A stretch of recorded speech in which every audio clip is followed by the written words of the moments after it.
can check it yourself.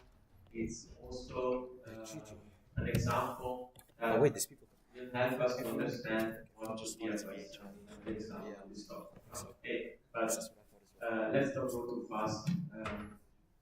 Let's start introduce the topic. So, what is a project? So, a project is typically what we have a lot of different examples around us. So we can refer to different initiatives that are taken for the space industry, for example. But there are also projects around for building big buildings, skyscrapers, road intersections. So these are all the examples here. We could refer to them as projects. So big projects, actually, project can also be much smaller, obviously. But typically, those are projects where a structured and organized way of managing a project is really needed and is providing an advantage to an enterprise, to the managers, to the funders of those projects. So, whenever we introduce a topic, I would always suggest you to look at the definitions. So the definitions can help you understand what the topic is about. So here I put two about projects. You can read them together to understand. I have highlighted some keywords that can help you to understand what is the endeavor. Temporary endeavor undertaken to create a unique product, service, or result. So here, a definition that helps us to we can highlight the temporary, so it's something that is temporary, the idea that is unique, so that in time, so that we can clearly define a project in time and it is unique when we do it. Even if we repeat it, it would be different, so providing a different product or a different result. So for example, in the space industry, even if you look at the Apollo missions, the Apollo is not really a project, so it's indeed it's called a program typically. So when you have a series of different projects, so for example, spaceships, launches, missions, and that is generally referred to as a program rather than a project. Okay, another definition still highlights the temporary organization which resources are assigned to undertake a unique, novel, and transit endeavor, managing the uncertainty and need for integration in order to deliver beneficial objectives of change. That this definition can help us also understand that there is an important role of the resources. So a project is always managing a project is always managing the resources that will allow us to complete it, to make it happen, and also the role of uncertainty. The role of uncertainty that is, it means that, of course, if we want to meet a deadline for our project, we need to take into account that a lot of factors could be there, that a lot of factors could influence the end result of the activities and the date of several activities, and therefore they could influence the final result of our project. So also the uncertainty is something that we will actually introduce as well in the course.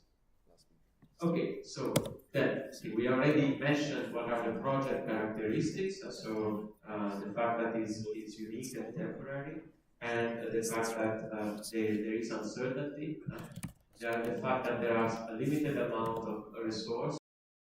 For example, well, think about a building, a skyscraper. The materials are typically not necessarily limited in terms of quantity, it's more an economic limit.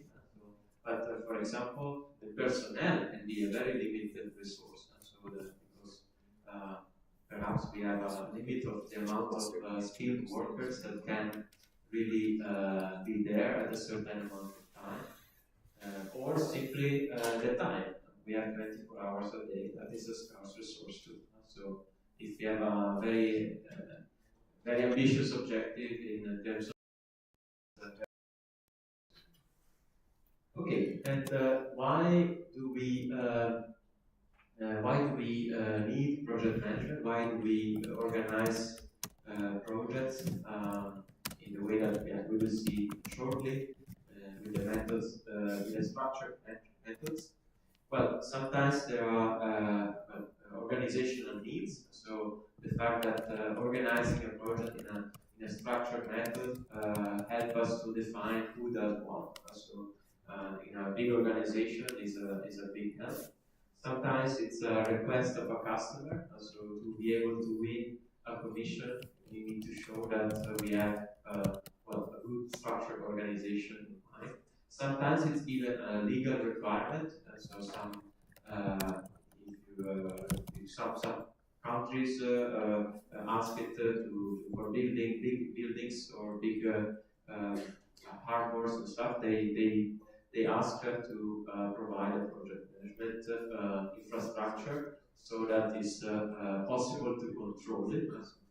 That is a legal requirement in some cases. Yes, we can then, of course, last but not least, it's also because it's useful. So, because it really helps to minimize the effort for the final result. And to, for example, to minimize the risk of penalties for the late deliveries of the project. Okay, so we are going to then dive a bit deeper, so to try to understand what are the project scheduling, project management methods that we can have. So we will only show a few in this course, two main ones that we will show, but beware that there are many. So, but first of all, we will look at, but this is quite, most of the techniques will consider the project as a set of activities. So this is fairly simple, but then we will also see what this means in practice. So we will consider it as well. So we will consider project as a set of activities that must be completed in a certain amount of time. So each activity has a certain duration, certain relations with the other activities, and a certain amount of resources that are necessary to be completed. Okay, so this is a common ground for most techniques. So most techniques do this. They consider a project a set of activities. So what are the techniques? Okay, we will see two main ones. So we will see in this course the critical path and the PERT. So there are also project control charts that are simple visual techniques to control a project. So the critical path is a very famous method that was developed in the around the mid-50s, and the PERT was also following the similar timeline and similar period, and it's a method that was mostly developed in the military, and we will see this too. But beware that then if you look at the literature, you will find also new and more advanced techniques. We won't cover them all, but first of all, because it's not our scope to make a long list of all techniques. So the important is that you get the basic principles, and also because then you would need maybe for the agile, we will need a bit of an excessive amount of time for our course. But for example, linear programming actually is a technique that can be used in project management, and we will also, since we will cover it, we will then show an example of how it can be used also for project management. So actually, we will try to use the chance that we have discovered in the course to So okay, I already mentioned that we will show these two main techniques, the critical path method and the PERT method.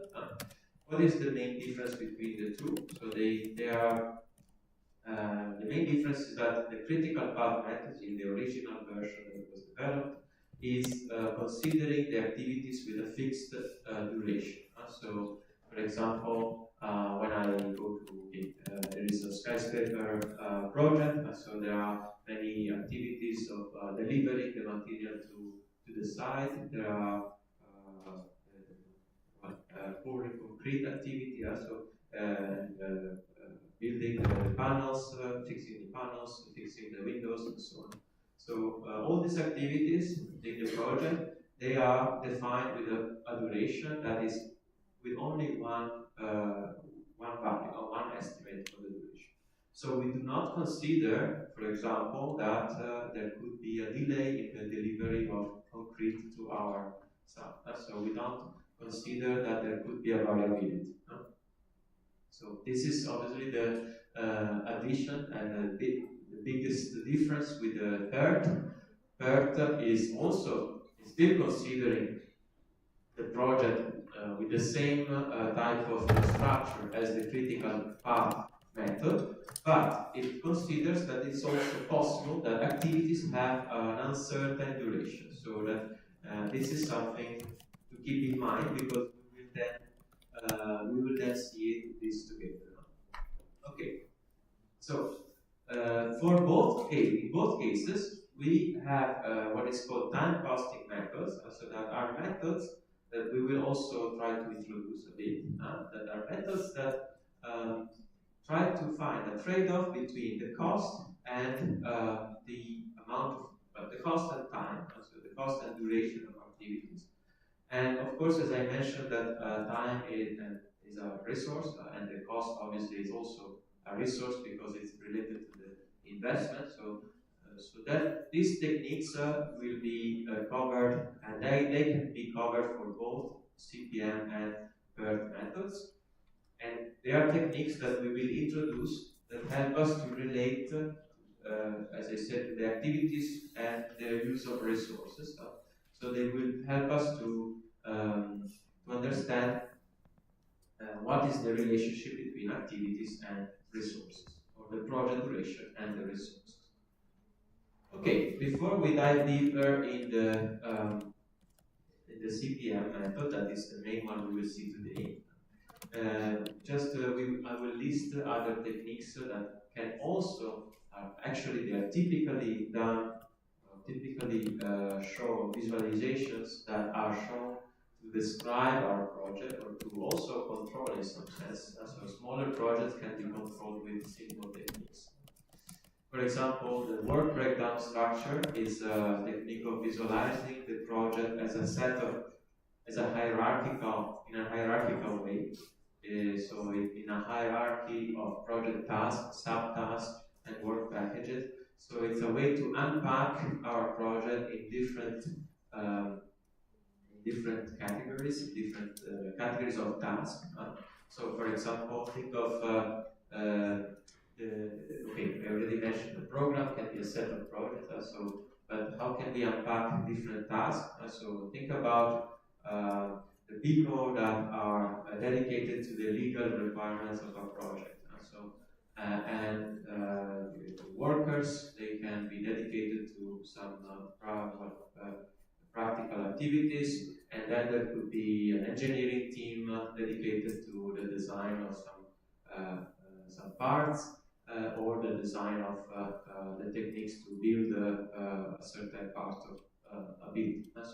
So those three major categories, they would typically be dedicated to different activities. So it's quite logical that we would divide them in different categories of tasks. They might have relationships one another, so precedence relationships or interactions, but it still makes sense to typically divide them and say, okay, those activities belong to these work packages, and those others belong to another work package. Another very famous technique that I presume you have already seen is the Gantt chart. So you which is a way to visualize in a Cartesian space the time with the x-axis the time, and on the y-axis all the activities, and where we visualize with bars the duration of activities or the expected durations of activities, and this is also very compact and a popular way to show projects. Why is it not used as a major technique? Because this technique is poor when the projects become big, so then you will have really a lot of activities interacting one another, and it's very you would quickly lose sight on which are the major interactions between activities, which activities are mostly determining the duration of the project, and which are the major constraints to be tackled to reduce the duration of the project. So it's typically, it's a good way to have an aggregated view of our projects. It's a more a visualization visualization tool at the moment. But for large projects, it's not the best way to control it. So it's definitely not the way that is done for large projects. Huh? But of course, for small and daily projects, such as the ones that we might be involved to in your career here, it could be enough. So for small projects, is already a very good compromise. Okay, so now we will need to introduce the critical path method. So the critical path method starts from the major question. So when I have a project with many activities that are relation one another. So then, what do I mean by in relation? That they need to. We have a certain list of precedences. So an activity cannot follow another before certain amount of other activities are already completed. So there are relationships between activities that must be respected.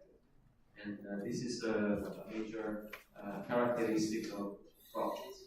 Think about, for example, again, if we go back to the example of skyscrapers or big buildings, or actually any building, the concrete must be poured before we put the windows on our building, right? So it's a very simple and logical and almost trivial precedence that we can have in mind. But of course, there's thousands of other precedences that we need to keep into account. And so what is the major question?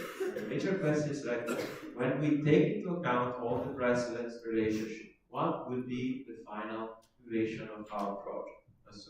And what is the minimum duration of our project that we must have, that we must take into account to finish our project? So this is it's also the first major question that project managers start have in mind when they start planning a project or a project management, because then from there they can then reason on which resources are necessary to do it, to complete it in that time, and then which resources are necessary to make it in a shorter amount of time, so to make it short. So, but to have a first estimate is the major priority. So, okay, the CPM method start to have in mind, okay, we have this big question in mind, and it's trying to solve this question. So, here you would excuse me that I use a very stupid example, but just to give you the idea of what it means to reason in terms of critical path. So I'm just trying to introduce the term critical path. So okay, let's presume that, okay, I have just, again, a stupid example just to have in mind and remember it. I found it online and I think it can be very easy and quick to get the concept. So let's imagine, my project is to wake up and finish my breakfast. So of course I need to then prepare the breakfast and then to eat my breakfast. So to prepare it, let's imagine I make a toast with eggs and and coffee, so very, very, very simple and minimal. So, and let's imagine then, so a set of activities is, okay, well, after I wake up, actually, then I prepare the ingredients, that it would take 5 minutes. And then I put my eggs to poach, and I wait them to poach. I wait the eggs poach. And then, obviously, yeah, while I boil the eggs, I can do other things, right? So then I can put the bread in the toast, and I can boil the water and make a coffee, right? So these two things I can do in parallel, obviously. And then when all these things are done, so when I have my eggs, I have my toast, and I have my coffee, then I can finally eat my meal, right? Very, very straightforward. And I guess even we can even experience it. Huh? So what is the critical path? So the critical path is the list of activities that determine the duration of my project. Okay. So if I look at this simple representation in a timeline, I can already see it visually that okay, if I know that it takes 5 minutes to prepare my ingredients, and it takes 6 minutes to poach my eggs, and 5 minutes to eat it at the end, but it takes 3 minutes to make my toast and 4 minutes in total to make my coffee. Then I know that okay, the eggs will take the longest, so my project of eating my breakfast would take 5, 6, and 5 minutes, right? Uh, so that would be 16 minutes, right? So then I have determined the duration of my project by this simple sequence of activities, and that sequence of activities is the critical path. So it's the sequence of activities that determine the duration of my project. Of course, in complex projects, so it's not so straightforward to find it. So we will look at the critical path method, and the critical path method is a structured technique to allow us to always find the critical path for a project.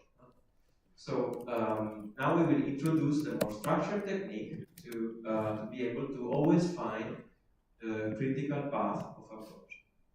Okay, so of course we need to start with some prerequisites, or some things must be there, obviously, and it's something that I already used for my example. So a project must have, we must have a well-defined task activities in my project. So I need to know what are the activities that I must complete. So otherwise, it wouldn't be logical to find any path at all.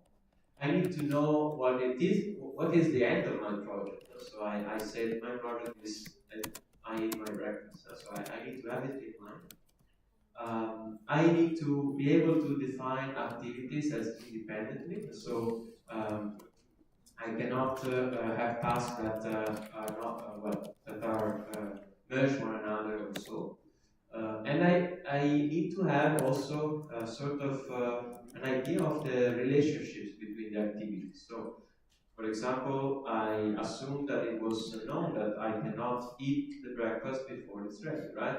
So that was an input. So I need to know this before I apply the critical path. Okay, then the critical path defines a network. So we have identified the sequence of activities that determines the duration. So we have one starting event and one ending event. So we know, for example, the starting event is the first time I wake up and prepare the ingredients, and then the ending event is I have finished eating.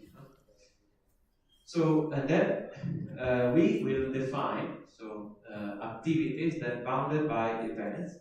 And we will actually see two major ways to define activities. So if I have an activity, here is maybe a moment I could draw it. So if I have a general activity A, we will see two. So A can be, I don't know, eat. We can define this activity and model it in two major ways. And we can say that this activity is a node. So we will express it in this way. So the activity A.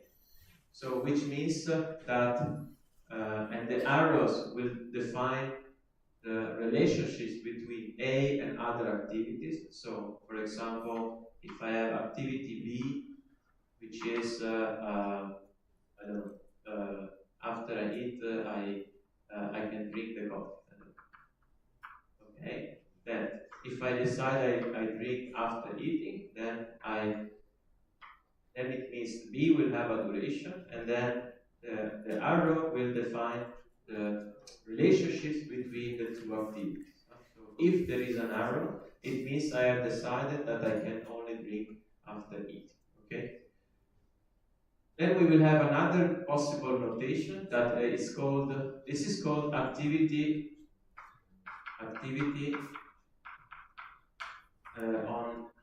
node, and you will also find it called AON. And we can also do it in another way, which is called activity on arrow.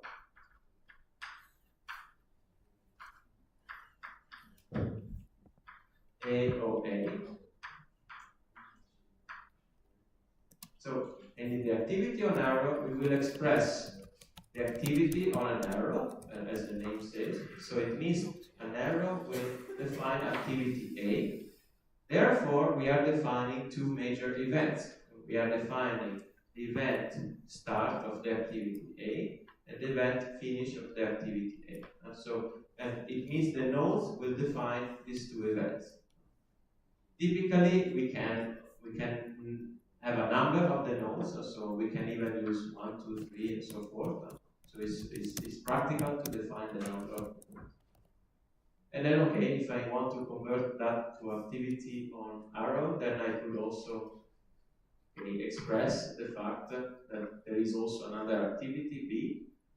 So I am expressing in this way that activity B must follow activity A, because the node that expresses the start of activity A is corresponding to the end of activity A. Okay? But we will see it again and again, so no worries if something is not clear. We will see it together. So here we will start with activity on arrow. So activity on arrow, I already said, we will then define that we will express the activities as arrows. So it's a way to model them. And therefore the nodes will express events. And the event is a start or the end of an activity.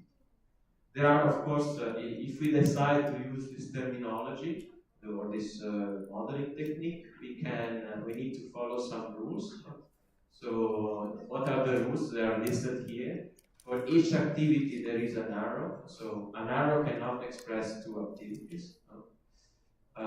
And each node has minimum one entering arrow. So, there are no floating nodes around, so we need to define nodes as the start or the end of an arrow. So therefore, it also has minimum one leading arrow. So it does not it does not mean anything to put just one node here.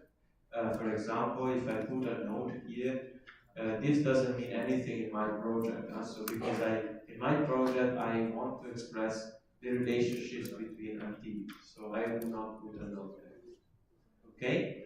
And between two nodes, there is maximum one arrow, and we will see later the next slide how to solve this. We don't express cycles, so we cannot express any cycle in this terminology. And then obviously, well, there is a transitive relationship. So, but this comes very straightforward. So if A is before B and B before C, so if we can already see it here. So if there is C here, then it means that A must be completed before I can do C.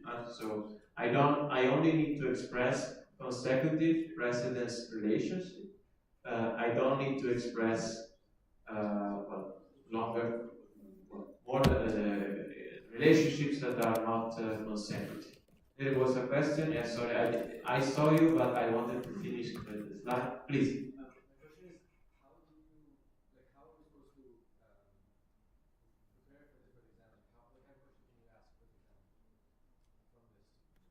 Well, if I may say, it's a bit early to answer this question.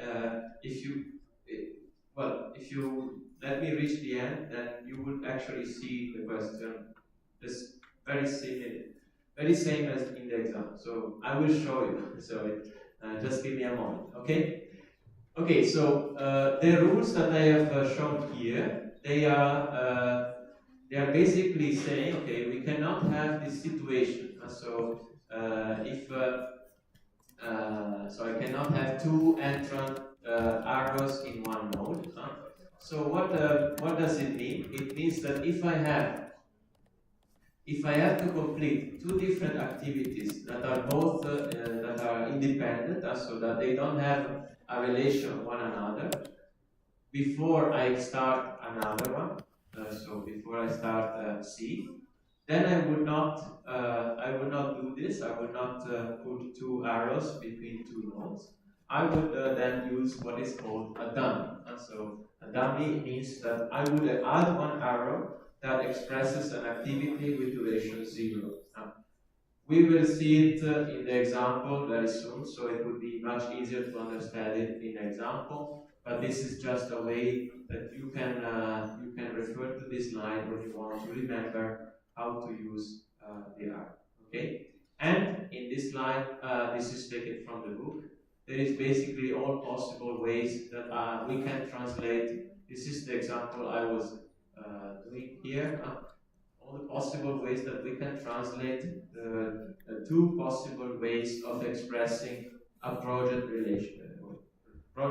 relationships between activities. So the activity on node and activity on arrow, and that's basically all the possible combinations. Okay, there was a question somewhere. Yes, there.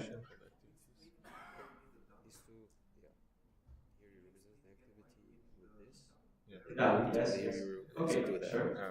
So basically, if we have a situation such as this one, I will just do, this is on arrow.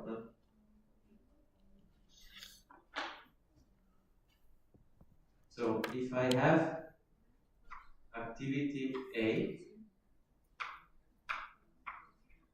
okay, then I have activity B,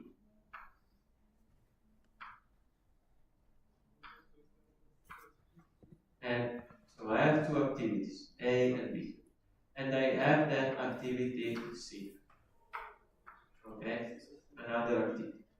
So then I would put them together in what is called graph to express the relationships, right?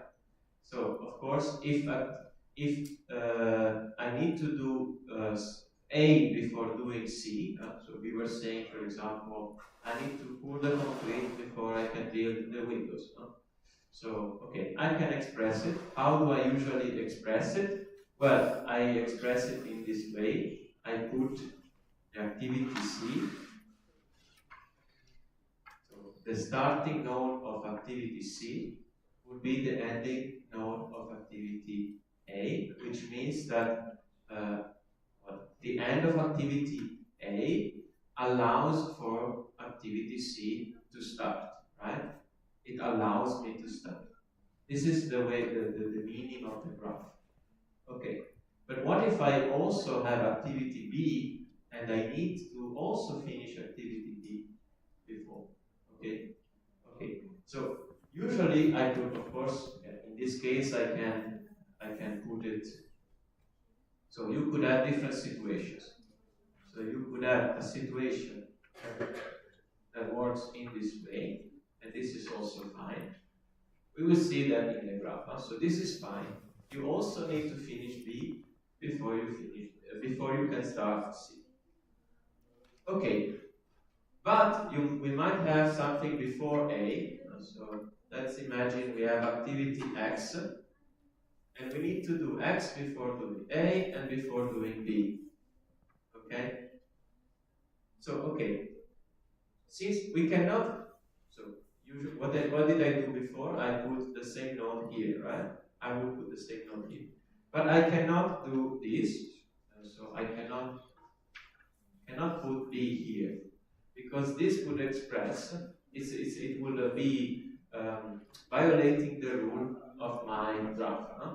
So if I put the B here, it's not allowed because then I would have a node with two nodes with two arrows, which is not allowed. So and then what do I usually do then? How to solve this situation? If I need to finish X also to allow the start of B, then I would use a dummy that is usually expressed with a dashed arrow, which is a dummy activity. It does not exist, so we can call it D, but there is really no activity here. And this activity, dummy activity, will have a duration of 0. But now we will introduce what it means to add the durations. So it's a way to construct the graphs following the rules of the notation that we have decided. Okay, there was another question? No? Yes?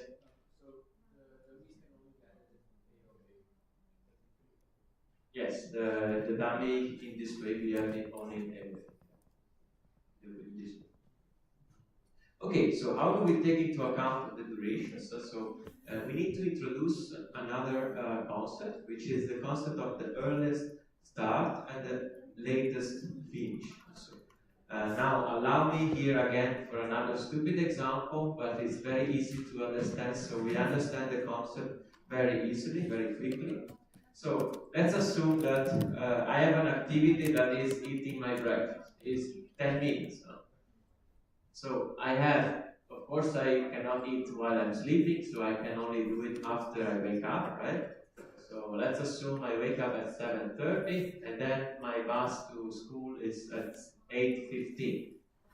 Okay, again, this is the most stupid example I found to explain the concept.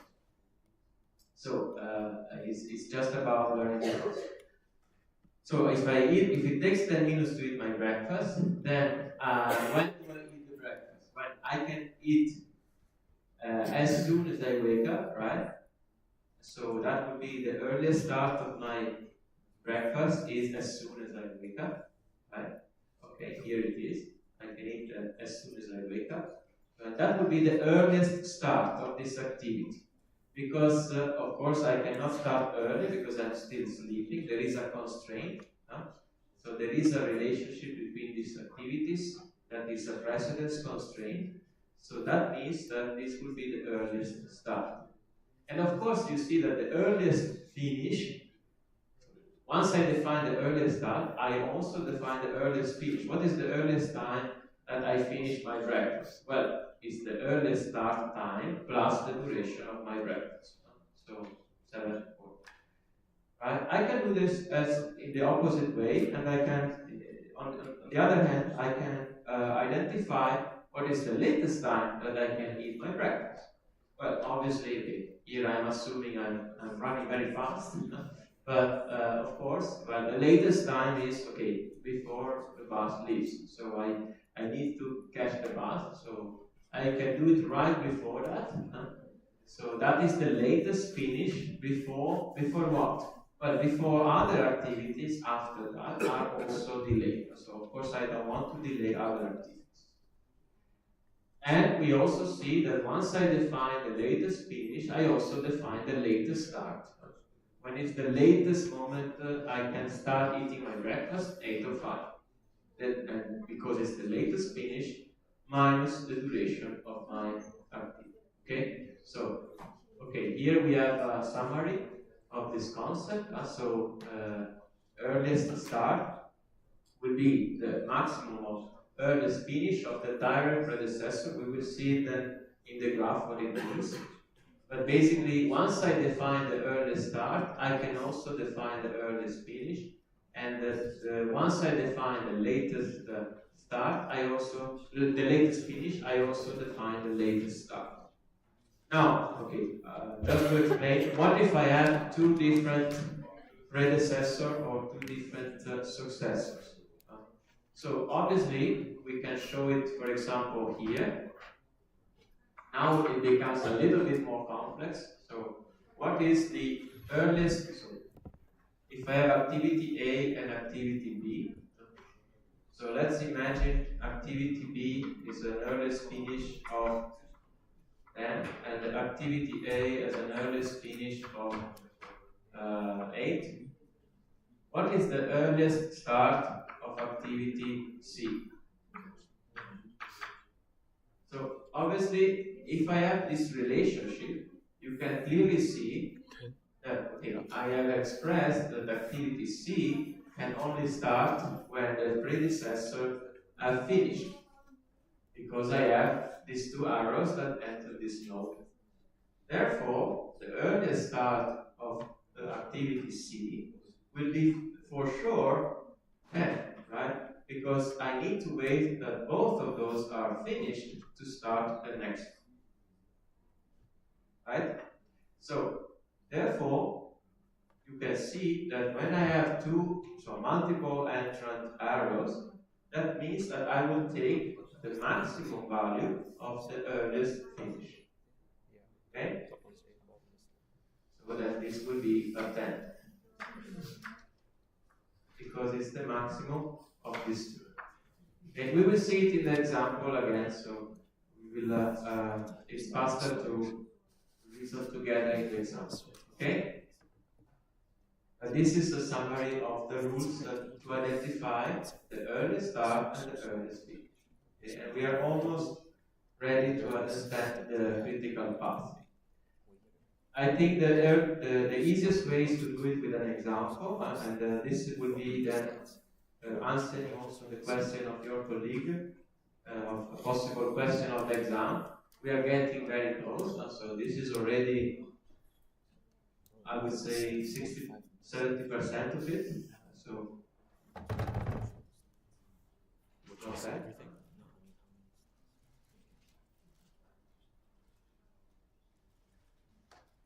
Okay, so let's see an example.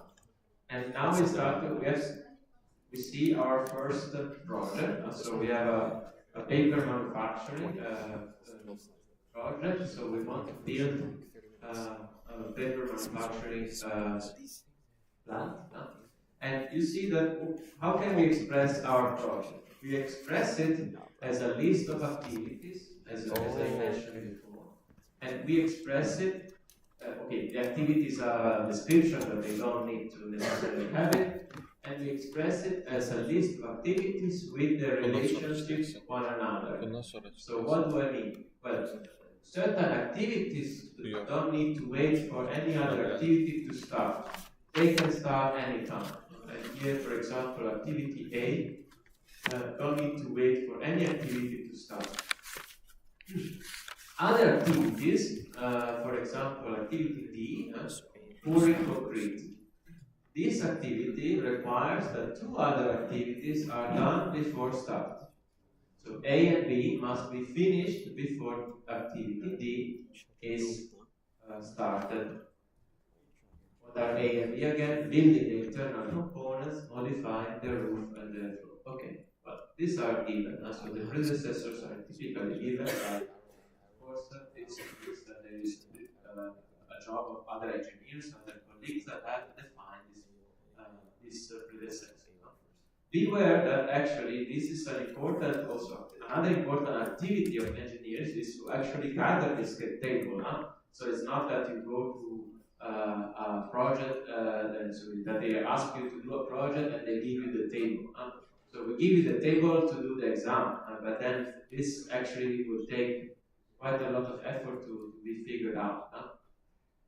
And okay, finally we have a column with the duration. So of course each activity has a certain duration.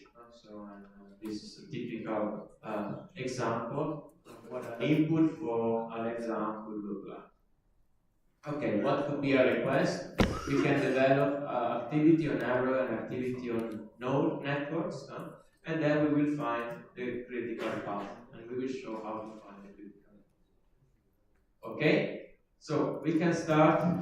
So I would skip the. No, sorry. I don't skip. I do the activity on arrow.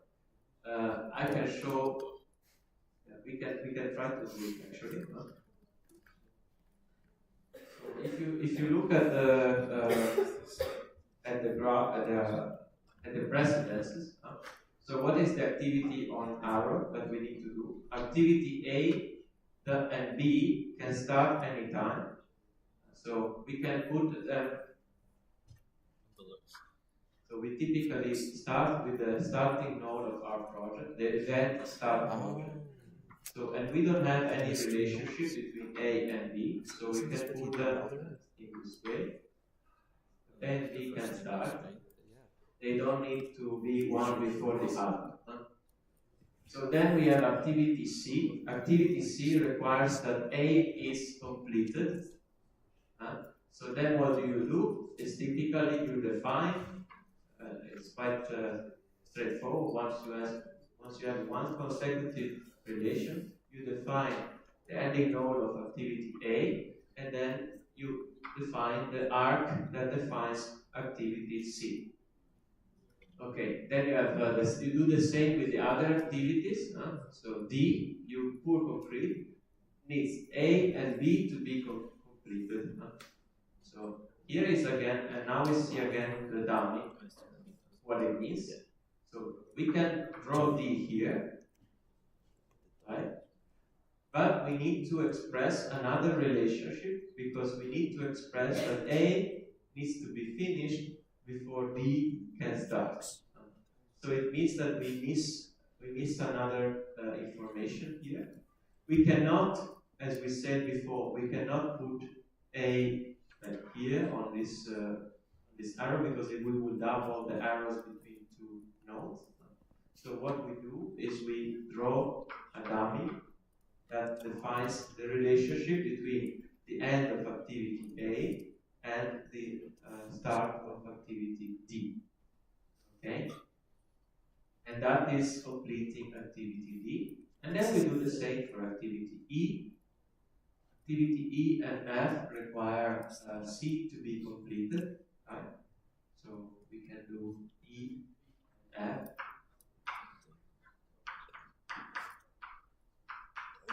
And now we need to see if it fits for the diagram.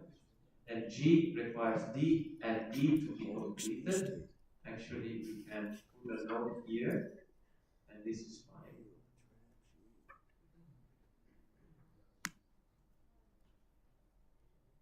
Okay.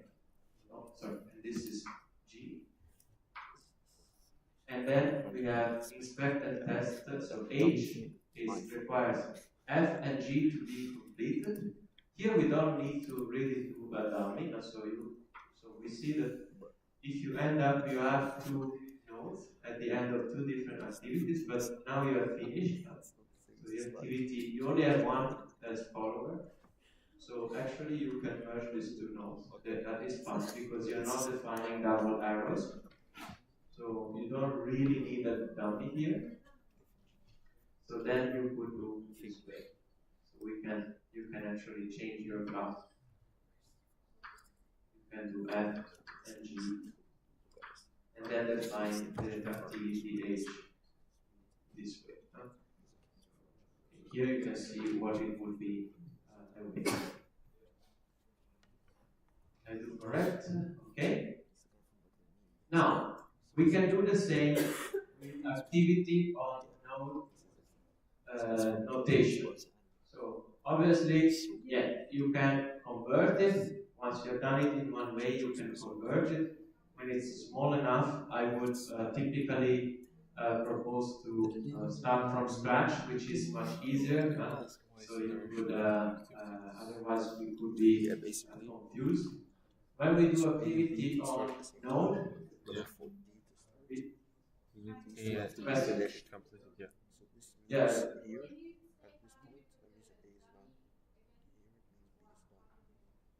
Yes, so the dummy activity refers to the fact that I need to finish both A and B to start D. Okay? But I cannot put this node. So if I If I put this node here, I would have two arrows here, and I would have C here, but Zero. Yeah. so I cannot do that because then I would have two arrows between these two nodes, and that violates the rules of constructing my graph. So it's just for now, just take it as a way to follow the rules.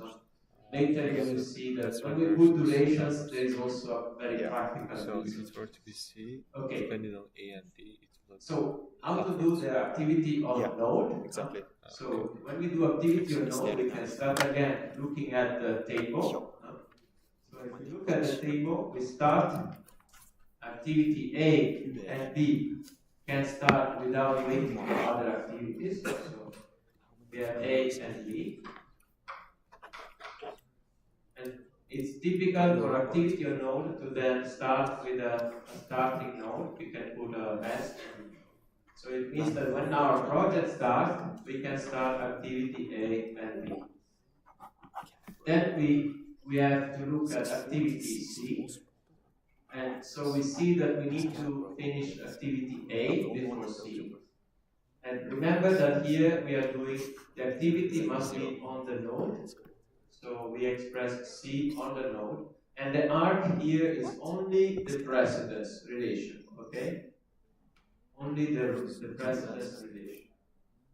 Then D can start when activity A and B are finished. So we can put D here on the node again. And remember, the arc is only the precedence. So A and B must be completed before D can start. And E, okay, activity E can start when C is done. So we can put an E here and connect it because we need to express the relation. Same to activity F. I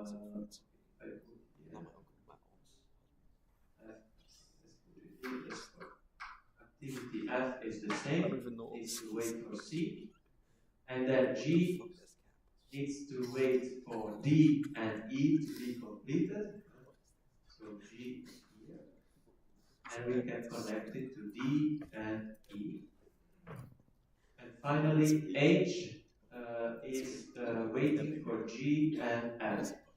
So we put an H, we put G and F. Okay?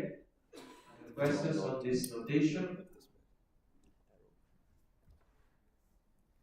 Yes? Well, yes, you could cross line, but then you could, I mean, it's just a visualization. So, yeah, if I put F here and I cross, it's just a visualization still works. But then you could, I would try to avoid it as much as possible in your exercise because it could create a lot of confusion if you are mixed up. So I would suggest you, once you finish, one of the main activities of these exercises is always to draw the graph. I would suggest you to, in case you are crossing, just draw it again, take 1 extra minute, but because otherwise you will do mistakes later. And now we will see how to calculate the relations, and you will clearly see that you might be confused there. Okay? There was another one up there.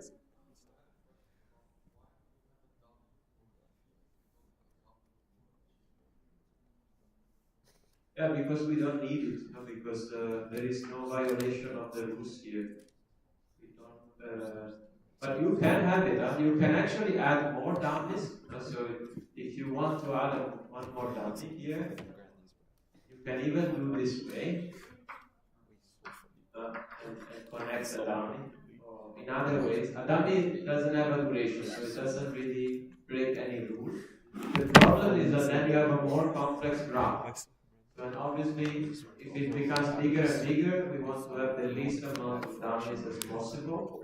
So then, since this is not needed, because we don't have to, so you see, this is only one real activity, and there's no duration here. So then you can connect it directly.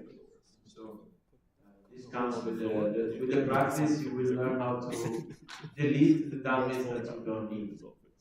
So the only dummy that we really need is this one, because if we put A here, we would violate the rules of the graph.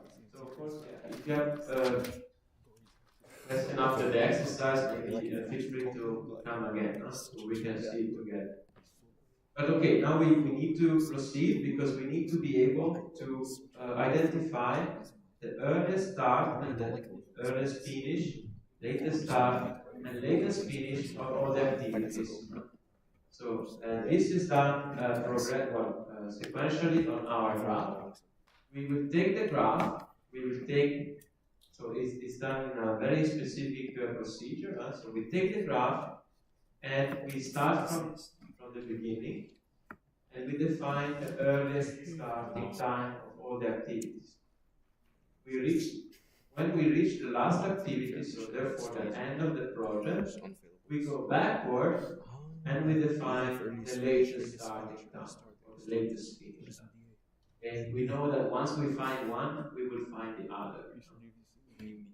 So okay, I can show you all the activity unknown in this case. So I typically suggest you to organize your notation. So typically in an activity, I would define the earliest start and the earliest finish in this way, and the latest start and the latest finish in this way. Okay? So okay, let's start.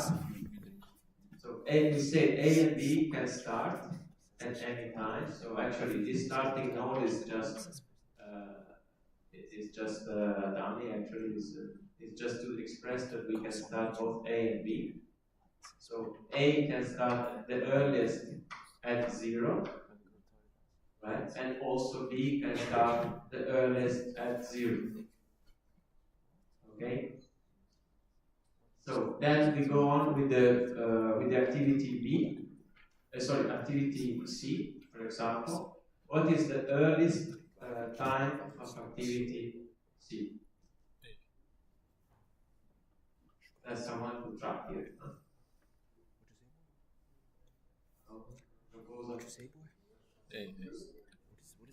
Activity C. Okay, I started. Okay, A can start at 0 anytime. So we start.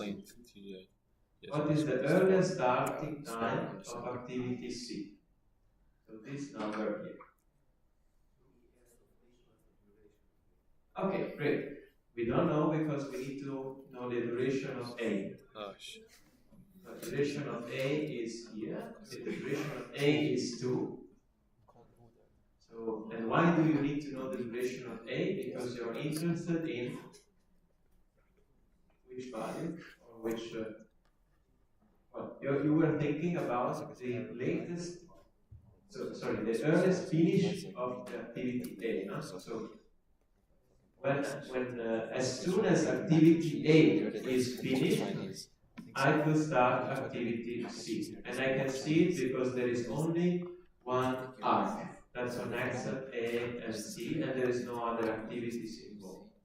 So therefore, I need to define the earliest finish of activity A. How do I define the earliest finish of activity A? I know that the earliest finish of any activity A is the earliest start plus the duration of A, right? So I define this first. So what is this number is 2. That is the earliest finish of A. And now I finally can define the earliest start of C, which is the earliest finish of A, because I have only one arrow. Okay? So therefore this number must be 2. Okay? Clear up to here? We go on. So what is the earliest finish of activity C? Well, we know is that we need to check the duration. The duration is 2. Therefore, the earliest finish of C is 4. Why is 4? Correct? C is 2. earliest start of A is 2. Let's do B. Here, down So here, we the didn't earliest finish start of A yet. is 0. What is the earliest Zero. The finish of earliest finish B? of A is 2. We The have a earliest duration start of of C 3, is so this 2. is 3. Earliest The finish earliest of B. finish No, of C because is How do 2 we plus do 2. D now? no, D because is quite the interesting. earliest, the duration of A. Yeah. So, what is the earliest time So for that the D time takes to can finish A is 2. start? Yeah, yeah. And then To start C, 3. it's 2. Why? okay, earliest start of A is 0. Exactly. When you do So it, we have it's 2 two minutes. incoming hours. That means that I need to wait for both A and B It's 2. to But the start earliest finish of activity C is D. plus We the already duration of C. mentioned it Yes. before. The duration of C is 2. So it means Four. that, of course, between these two numbers, I will take the maximum. Right? So because maximum means the latest of these two moments. Okay? So whenever you have more than one incoming arc, or more than one predecessor, you would need to take the latest between the two earliest finish times. So this number is 3. Okay? Therefore, we can go on. So you have it also in the slides if you want to check. We go on with the earliest finish time of D. Now it's we have a duration of 4. Therefore, it's 3 plus 4 is 7. Okay? Then we go on with activity. Let's see. Okay, we cannot do G yet because we don't have the data on E. So we need to do E and F probably. What is the earliest of activity E? There we have a 4, so it should be 4, right? And the earliest finish of E is 4 plus 4, 8. Right? And then we have activity G. It's gonna be. Now we can do G. G must, it can start only when E and D are finished. Therefore, between 7 and 8, we will take 8 as earliest start, the maximum of the two. G is 5, is a duration of 5. So we will take around 13 here. 13. And finally we have, F. So F is 4, and duration of F is 3, so 7. And finally H, between 7 and 13, we should have 13. Right? Questions?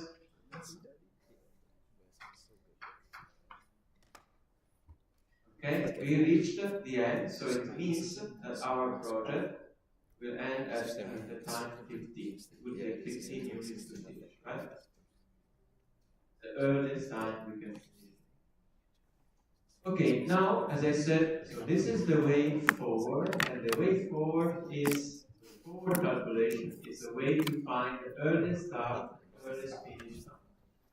Now, how do we find the latest? We find it going backward. So, what is the latest time that H can finish?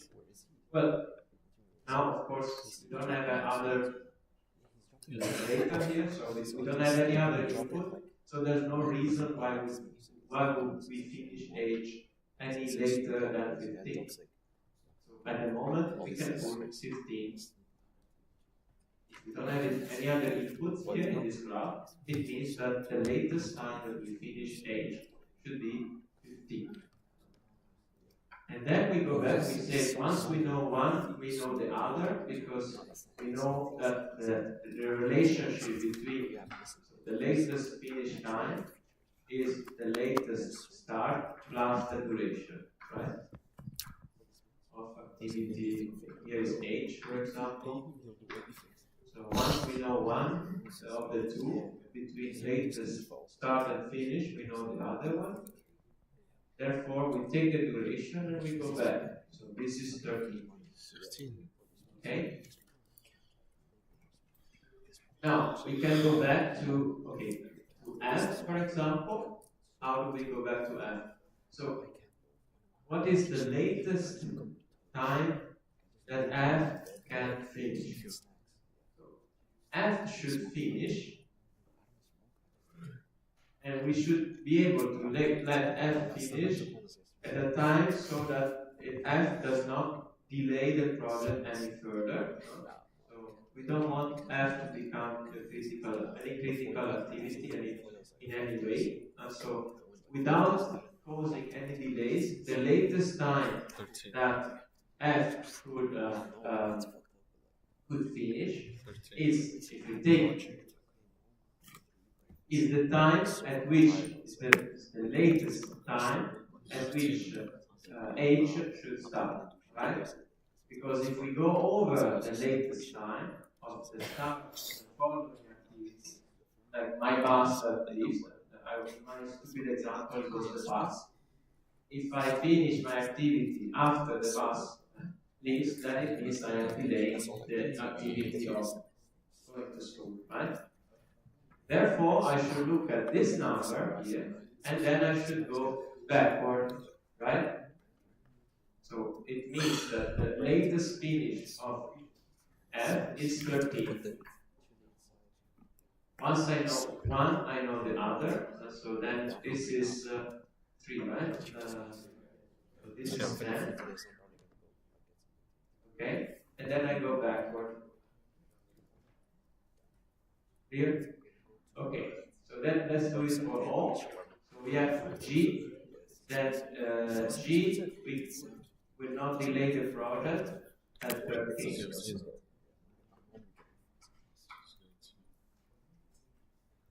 And the duration of H was of G was 5, so 8 here.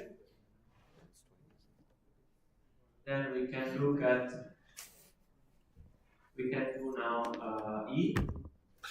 E will not delay G if it's, so here is an 8. The latest time I can start G is 8. Therefore, I should not finish E any later than 8. And the duration is 4. Okay. And then we can go back to, for example, here, we can go back to C. Okay, now I have I have an activity with 2 followers. So actually here is also another interesting case. What is the latest time that I can finish C? When I have 2 following activities, and I know that I don't want C to become to make any of the following activities delay. Huh? So F could start even at 10, but E could start the latest at 4, right? Therefore, you see that between 10 and 4, now I know that C, if I don't want to cause any delay, I know that C should finish the latest at 4 too, right? Because otherwise E would be delayed. Therefore, you see that the latest finish time of C is the minimum of the latest starting time of the 2 or multiple successors. So whenever you have multiple successors in the backward calculation, the latest finish time is the minimum of the latest start time of the success. And we will do this again and again in the exercises. It will become natural, okay, normal. Then this is a 2, and then we can finally complete it, because then we know all the rest. G is, here we have only 8, right? So we already, this is 4. And then we have A, this is 0, 2.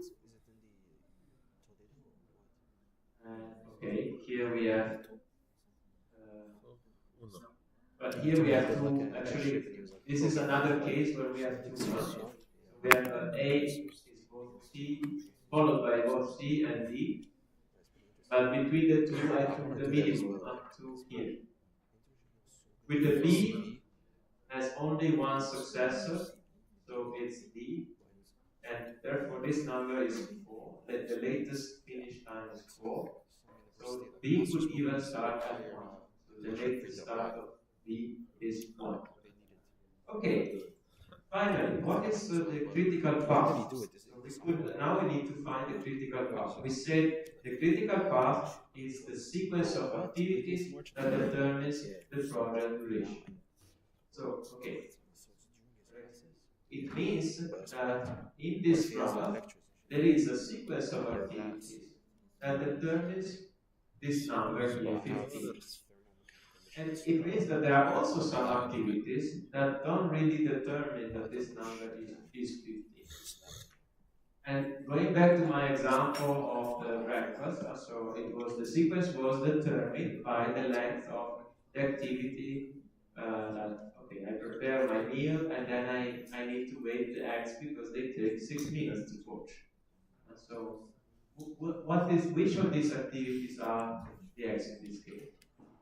I need to look, I can look at one specific quantity and I can notice, sorry, I have all the earliest start and the earliest finish, latest start and latest finish. And I can notice that in some cases, the latest start and latest finish, they are the same numbers, right?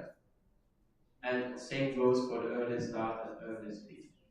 So we have it in this case, in H, we have it in G, in this case, we have it in E, and we have it in C, and we have it in A. So you see that by looking at this difference between these two numbers, I can notice that some activities actually cannot start or finish at any other times rather than this one, rather than the one indicated here. Right?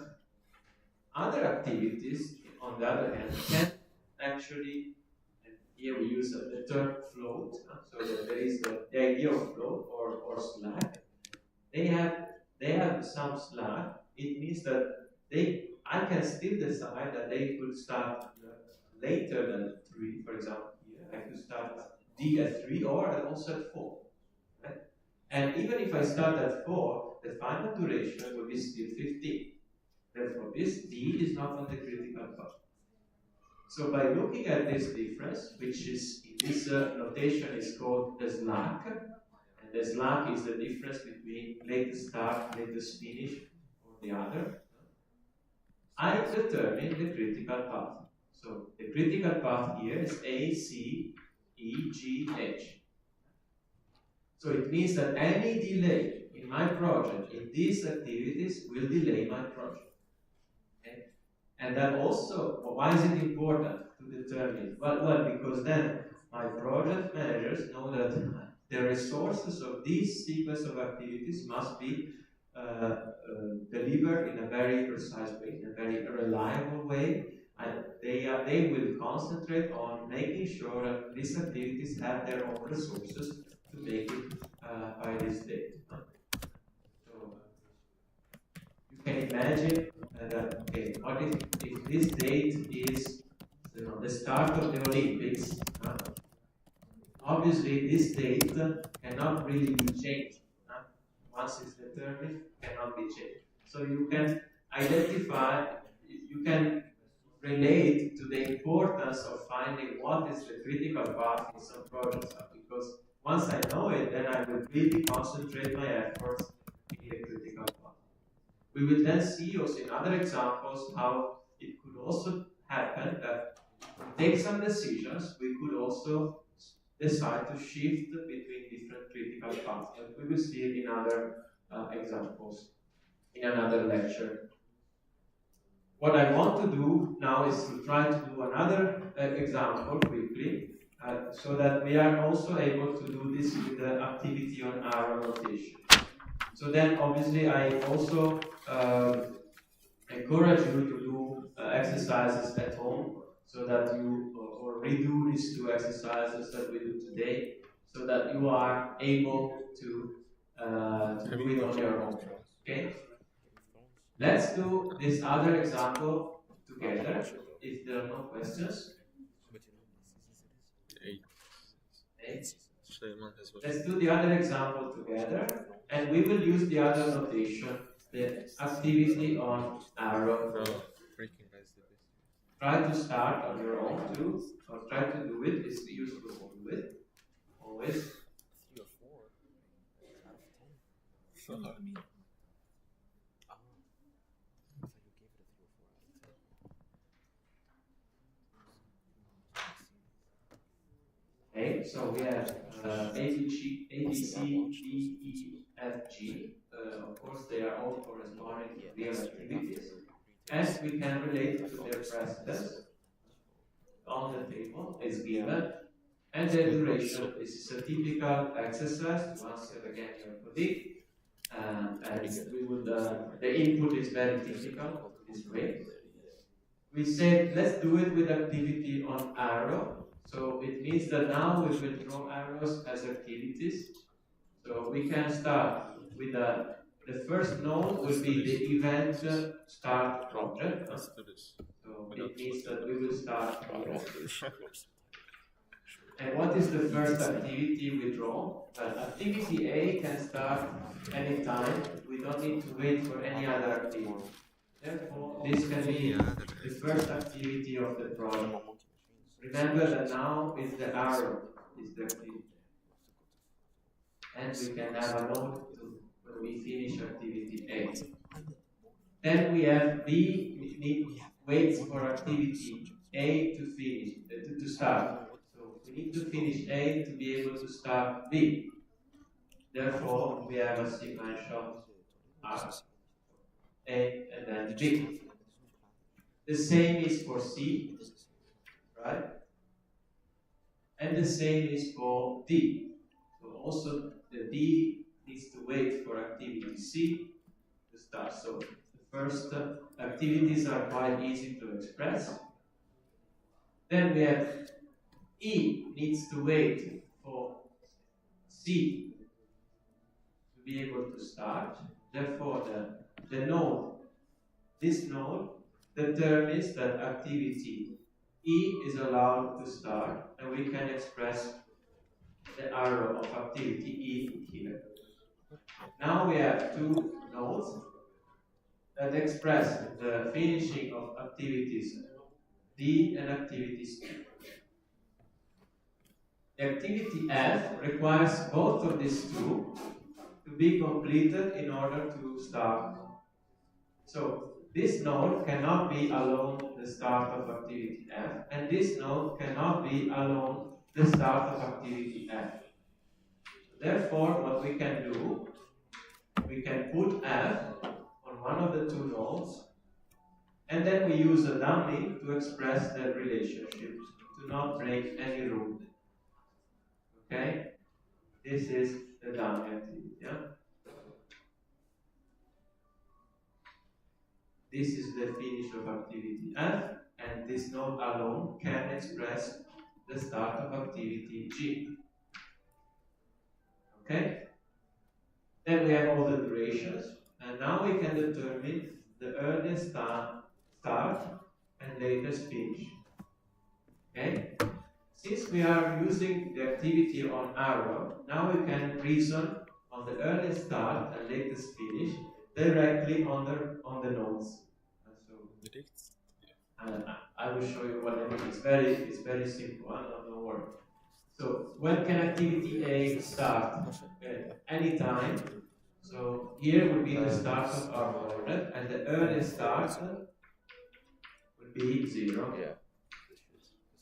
Earliest start of A. I usually use then this notation. I put the earliest start in a square, and then the latest finish in in a circle. Okay? Yes, question?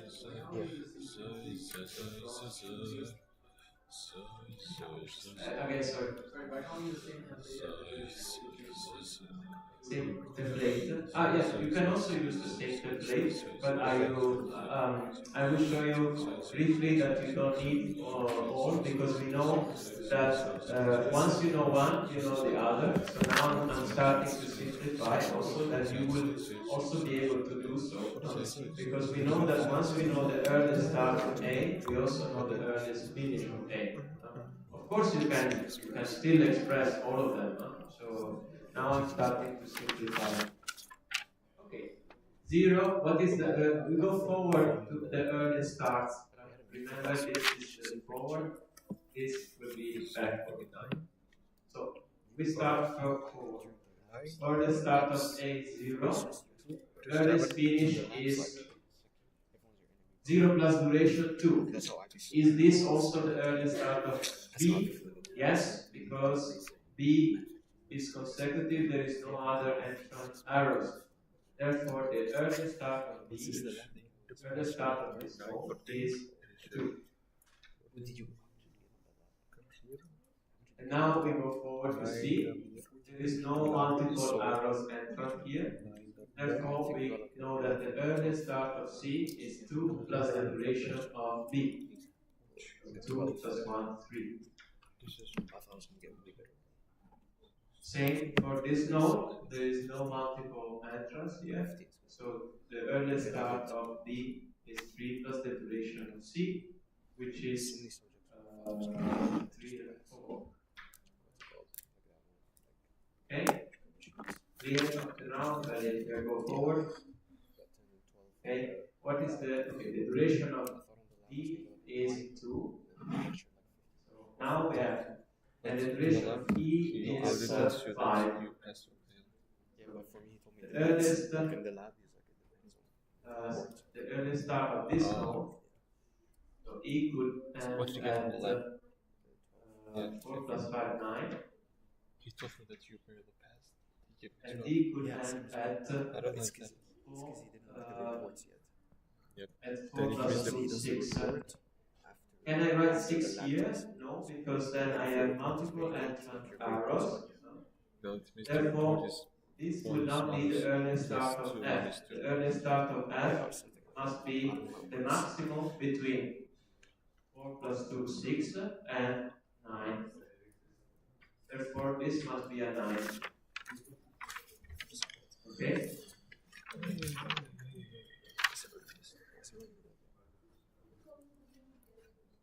And then we finish F. This What is representation is the better F? than AOE.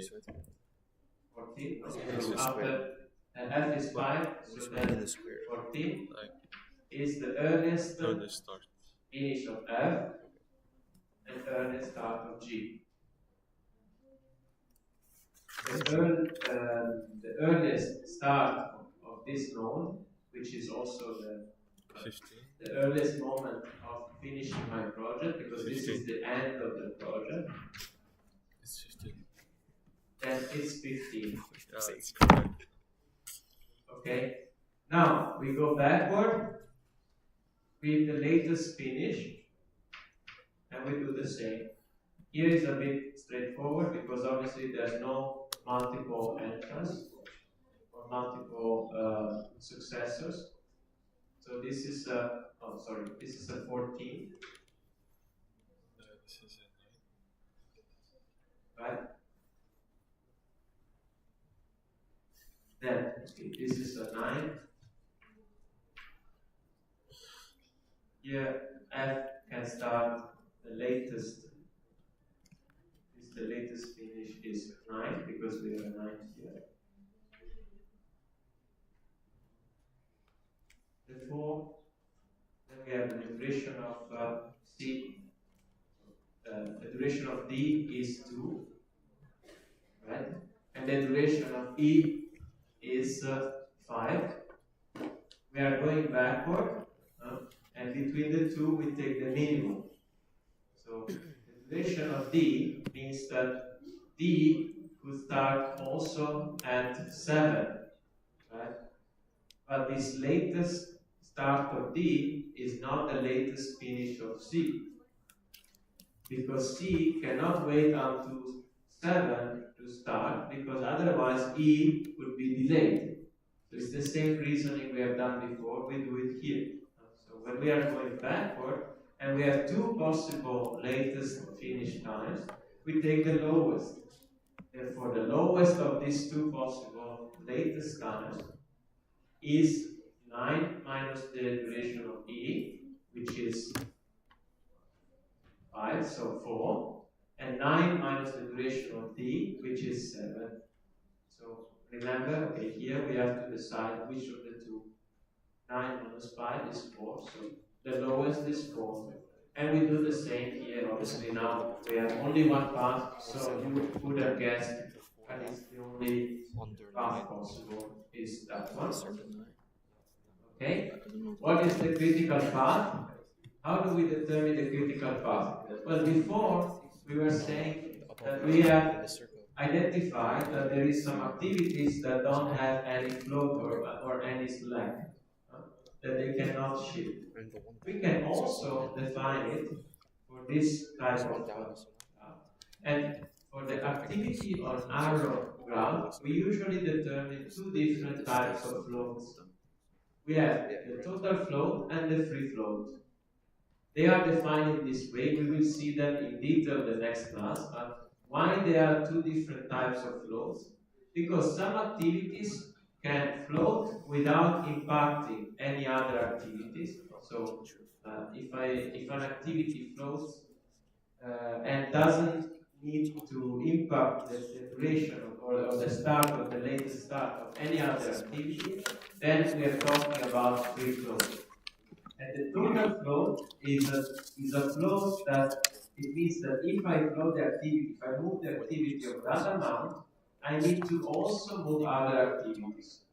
We will see it in detail in the rock concert case, so now we don't need to concentrate too much about this. So today we can see only the free float is very easy to determine, early start, minus the duration, or the total float, latest finish, early start, minus the duration. This is the way to calculate it once we have determined this on the nodes, the early start and the latest. In this graph, we can already see it even visually. We have already said we have a very sequential graph, so obviously they will be almost on the critical path. But we can see here we have the only option is either D or E. Which of the two are on the critical path? It would be definitely E because it takes the longest. So in this graph, it's very easy. So obviously the critical path is A, B, C, E, and then F, G. But then on the slides you can find also Y, and you can do it with calculating the total float and the free float. And you can see that also in this case, when we have zero float, it means that we must be on the critical path. Okay. Now I wouldn't go in detail here because that the example is also easy. It's not easy, but meaning that it doesn't show. It's too easy to show the total float and free float because we won't see the difference.